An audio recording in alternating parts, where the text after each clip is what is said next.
Welcome back. সবাইকে স্বাগত জানাচ্ছি আমি ইসমাইল অশরীরী ছায়াতে। তো আশা করি সবাই ভালো আছেন, ভালোর দলে আছেন।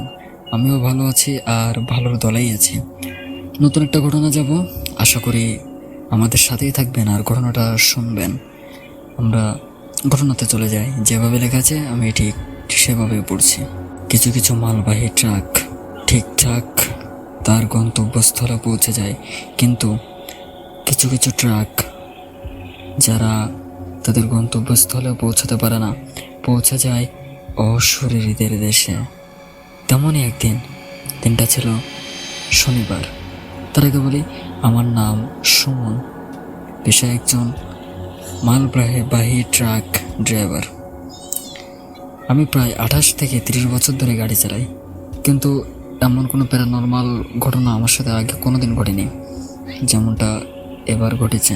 ভূমিকা না করে আমি ঘটনায় চলে যাই। আমার গাড়ি লোড করে আমি রাত 7টার দিকে রওনা দেব। ঢাকা নবীনগর যাবে আমার মাল। আমি 18 মাইল থেকে মাল লোড করেছি।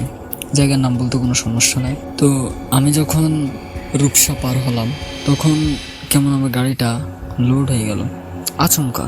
যেমন লোড থাকার কথা তার চেয়ে দ্বিগুণ বেশি লোড। তো আমি আমার হেল্পারকে বললাম, গাড়িতে কেমন লোড হয়েছে রে, তুই দেখেছিস তো? আমার হেল্পার বলল, জি হ্যাঁ ওস্তাদ, আমি দেখে নিয়েছি 17 টন লোড হয়েছে। আমি বললাম, কিন্তু মনে হচ্ছে তো আরো বেশি। 17 টন এত ওয়েট হওয়ার কথা না। তো আমার হেল্পার বলল, না ওস্তাদ, সমস্যা না, 17 টনই দিয়েছে। আমি কিছু না ভেবে আমি গাড়ি চালাতে লাগলাম। রাত প্রায় 10টা কি 10:30।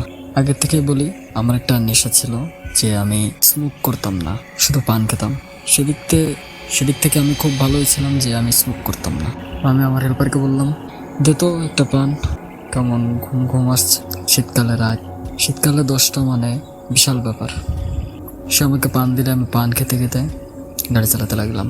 তখন আর কোনো সমস্যা হয়নি। যখন আমি মাল আনলোড করে পয়েন্টে গাড়ি লাগিয়ে একটু ঘুম পড়েছিলাম, আমার হেল্পার সেও ঘুমানো ছিল।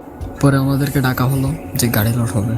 আমরা উঠে উপর থেকে তাঁবু নামিয়ে, দড়ি নামিয়ে তাদেরকে লোড করার সুবিধা করে দিলাম।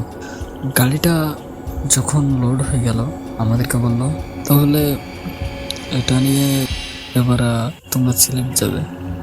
তোমাদের মহাজনের সাথে কথা হয়েছে আমার, তোমাকে তো ফোন দিয়ে বলেছে না? আমি বললাম, হ্যাঁ।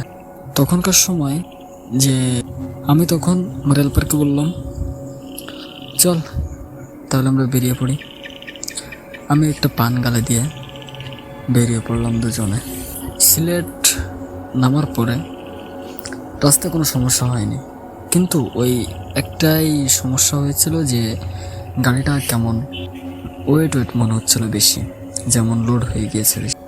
ওখানে আনলোড করার পরে আমি দেখলাম যে আমার হেল্পারটা নেমে আচমকা হাঁটছে। তো আমি বললাম, এই এই হৃদয়, কোথায় যাচ্ছিস এত রাতে? সে আমাকে বলল, ওস্তাদ একটু দাঁড়ান, আমি আসছি।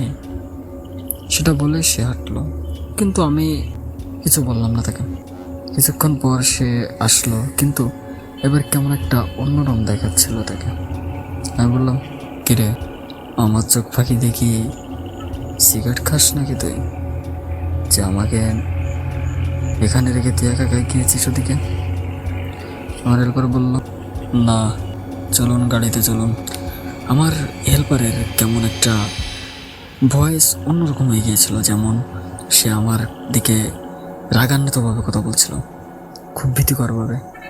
পাল্টা প্রশ্ন করলাম আমি, কিরে, এরকমভাবে কথা বলছিস কেন তুই? তুই জানিস আমি তোর উস্তাদ। তখন সে কর্কশ সুরে বলে উঠল, কি হয়েছে তাতে তুই আমার উস্তাদ? তোকে আজকে শেষ করে দেব, কালকে শেষ করে দিতাম তোকে, কিন্তু কালকে তুই বেঁচে গিয়েছিস, কিন্তু আজকে আর বাঁচবে না।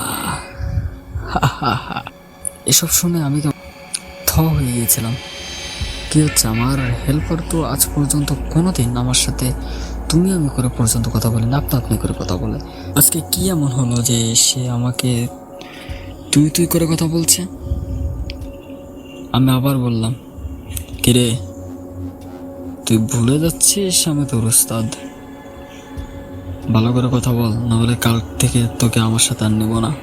মহাজনকে বলে তোকে রেখে আসবো। সে আবার কর্কশ সুরে বলে উঠল, তুই তোর মহাজনের বড়াই দেখাচ্ছিস? তোর মহাজনকেও আমি ছাড়বো না। তোরা আমার জাত শত্রু, তোদের মৃত্যু আমার হাতে। একথা শোনার জন্য আমি তো প্রস্তুতই ছিলাম না। আমার হেল্পার কখনো এভাবে কথা বলেনি আমার সাথে। তখন আমার কেমন ভয় ভয় করে উঠল।